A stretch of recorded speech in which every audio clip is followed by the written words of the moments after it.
हर मिलने का कोई मतलब नहीं होता है। हालांकि इसी में मिलते मिलते कुछ पक जाती है, वो अलग बात है। निश्चित रूप से कुछ ना कुछ जो है, क्योंकि मैं तो अभी स्वतंत्र हूँ, तो मैंने मन बना लिया था कि जब भी वो पटना आएंगे तो मैं पुराने दिनों को याद करते हुए जाकर उनसे मिलकर कुशल क्षेम तो जरूर पूछूंगा।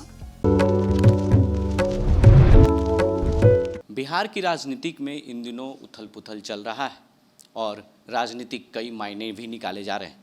आज हमारे साथ जो खास मेहमान हैं वो सारण जिला के एमएलसी इंजीनियर सच्चिदानंद राय जी हैं।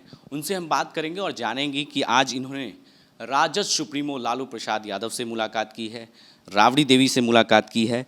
सर, इसके कई मायने निकाले जा रहे हैं, इस मुलाकात को क्या समझा जाए? कोई मायने निकालने की ज़रूरत नहीं है। लालू जी बिहार के चिर परिचित नेता हैं और जब मैं राजनीति में नहीं था तब भी मेरा उनके साथ मधुर संबंध था। कलकत्ता जब भी वो प्रवास में आते थे निश्चित रूप से मुझसे मुलाकात भी होती थी और हम लोग काफ़ी करीबी माने जाते थे। जब मैंने अपने विद्यालय का शिलान्यास करने की सोचा गांव में, तब मैं राजनीति में प्रवेश भी नहीं किया था। तो बिहार के एक ही नेता को जानता था, वो है लालू जी। और उन्होंने सहर्ष मेरे विद्यालय का शिलान्यास समारोह में शामिल होकर और शिलान्यास करने का उन्होंने स्वीकृति दी और गए थे मेरे गांव। घर पे भोजन भी हुआ था। तो ये संबंध बहुत पुराना है। इन दिनों आप ही लोगों के माध्यम से खबर मिलती थी कि उनकी तबीयत कुछ ठीक नहीं रह रही है, एम्स में भी भर्ती थे, लेकिन चूँकि वो एक कस्टडी का मामला था तो वहाँ जाकर मिल पाना संभव नहीं हो पाता था। तो मैंने मन बना लिया था कि जब भी वो पटना आएंगे तो मैं पुराने दिनों को याद करते हुए जाकर उनसे मिलकर कुशल क्षेम तो ज़रूर पूछूंगा। और साथ में आप चाहे जिस दल में रहें या न रहें, राजनीति में रहें या न रहें, एक दूसरे के प्रति स्नेह और सम्मान जो है अगर एक बार कभी बनता है तो उसको जीवन भर बचा कर रखना चाहिए। मैं तो हमेशा ही मानकर चलता हूँ कि एक जीवन दोस्ती करने के लिए कम पड़ती है तो दुश्मनी करने के लिए समय कहाँ से निकालूं। इस तरह से लालू जी से मैं मिला और आज ही आपने देखा होगा सम्राट चौधरी से मिला हूँ, शाहनवाज हुसैन से जी मिला हूँ, कुछ दिन पहले ललन भैया से मिला था, प्रशांत किशोर जी से मिला था। तो मिलना जुलना हर मिलने का कोई मतलब नहीं होता है। हालांकि इसी में मिलते मिलते कुछ पक जाती है, वो अलग बात है। निश्चित रूप से कुछ ना कुछ जो है, क्योंकि मैं तो अभी स्वतंत्र हूँ। निर्दलीय का मतलब होता है स्वतंत्र, इंडिपेंडेंट। तो क्या आरजेडी क्या मायने निकाले जाए, ज्वाइन कर रहे हैं पार्टी को या आने वाले समय में लोकसभा चुनाव की तैयारी? देखिए, लोकसभा का चुनाव जो है 2024 में है। अब मैंने बहुत पहले घोषणा कर दिया कि 2024 में महाराजगंज से मैं या मेरे परिवार से या मेरा पुत्र चुनाव लड़ेंगे, ये तय है। अब सिंबल कौन सा होगा, जो सिंबल मिलेगा उसी पर लड़ेंगे। तो निश्चित रूप से सिंबल तो कोई भी हो सकता है। 2 सिंबल तो पता है, 2-3 सिंबल तो पता होता है, एक और नया भी कोई सिंबल हो सकता है।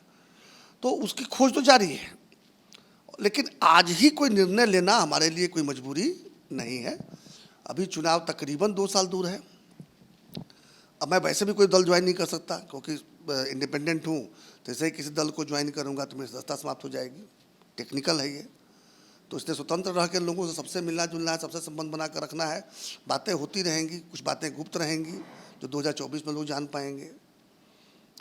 तो एक इन दिनों जिस तरीके से बिहार की राजनीतिक में देखा जा रहा है राज्यसभा चुनाव को लेकर, आरसीपी सिंह का जदयू से टिकट काट दिया गया, खीरो महतो को टिकट दिया गया, इसको किस तरीके से देखते हैं? क्या जदयू जो किया वो सही किया?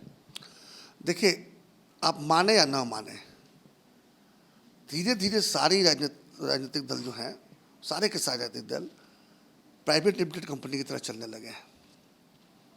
सबको पता है कि किस दल का कौन मालिक है, और कोई अगर उसमें नेता है या किसी पद पर है तो निश्चित रूप से उस नेता का विश्वास होगा, तभी होगा।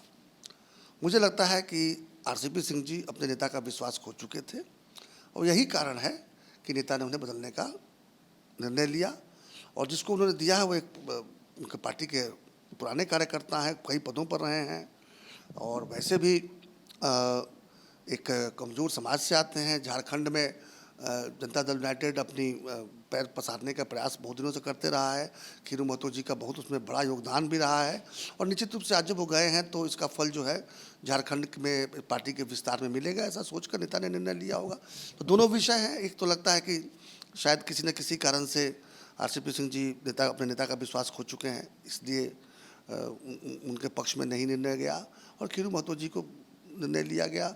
बेहतर जवाब तो जिसने निर्णय लिया वही दे सकेंगे, लेकिन हम लोग ऐसा कयास लगाते हैं कि शायद यही सब कारण रहे होंगे। अंतिम सवाल सर, जिस तरीके से इन दिनों राजनीतिक में जातीय जनगणना सबसे ज़्यादा मुद्दा देखा जा रहा है और जातीय जनगणना को लेकर विपक्ष जो है सवाल उठा रही है, और इसको किस रूप में देखते हैं? आपको क्या लगता है, जातीय जनगणना होना चाहिए बिहार में या नहीं? देखिए, जनगणना जातीय हो या न हो, इससे लोगों के जीवन पर क्या असर पड़ने वाला है? जातीय जनगणना या अफीम जो फेंका जा रहा है, लोगों को खिलाने का प्रयास हो रहा है, क्या हो जाएगा? बिहार में कितनी नौकरियां हैं, सरकारी नौकरियां, जिनको लेकर जातीय जनगणना करके राजनीति करने का प्रयास हो रहा है? क्या 75 वर्षों से आरक्षण करके जिनको आरक्षण दिया गया है, क्या उनके जीवन में कोई परिवर्तन हुआ है? ये सब विषय बहुत गंभीरता से सोचना होगा और जनता को सोचना होगा, जिनको बेवकूफ़ बनाने के लिए इस तरह की बात किए जा रहे हैं। जाति जाति जाति जाति करते करते हम लोग 28वें पायदान पर बैठे हुए हैं और बड़ी मजबूती से बैठे हुए हैं। हमारा देखिए, पूरे देश में खोज दीजिएगा, बिहार इतना गरीब किसी और राज्य में नहीं मिलेगा, बिहार इतना पिछड़ा कोई राज्य नहीं मिलेगा, बिहार इतनी माने औद्योगिक रूप से कमज़ोर कोई राज्य नहीं मिलेगा, रोजगार सृजन के मामले में बिहार सबसे पीछे है, पलायन के मामले में बिहार सबसे आगे है। तो सारे मानकों पर तो हम फेल कर रहे हैं। हमको लग रहा है केवल जातिगत जनगणना कर देने से सारे बीमारी जो है ठीक हो जाएंगे। तो मुद्दों पर से भटकाना हो तो ये सब अफीम बेचने का काम चलेगा।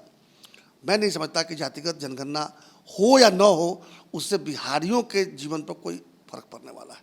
तो देखिए, साफ तौर से इन्होंने कई सवालों के जवाब इंजीनियर सच्चिदानंद राय ने दिया, जो सारण के एमएलसी हैं, और उन्होंने साफ तौर से कहा कि मैं किसी भी पार्टी से मिल सकता हूं जब पार्टी का अभी चुनाव नहीं है, क्योंकि चुनाव 2024 में है और चुनाव जब आएंगे उस वक्त मैं या मेरे परिवार के लोग ज़रूर महाराजगंज से चुनाव लोकसभा का लड़ेंगे। लेकिन कई ऐसी पार्टियां जो है वो प्राइवेट लिमिटेड कंपनी बनकर रह चुकी है। आगे की अपडेट्स के लिए आप बने रहें 10D न्यूज़ के साथ और देखते रहें 10D न्यूज़।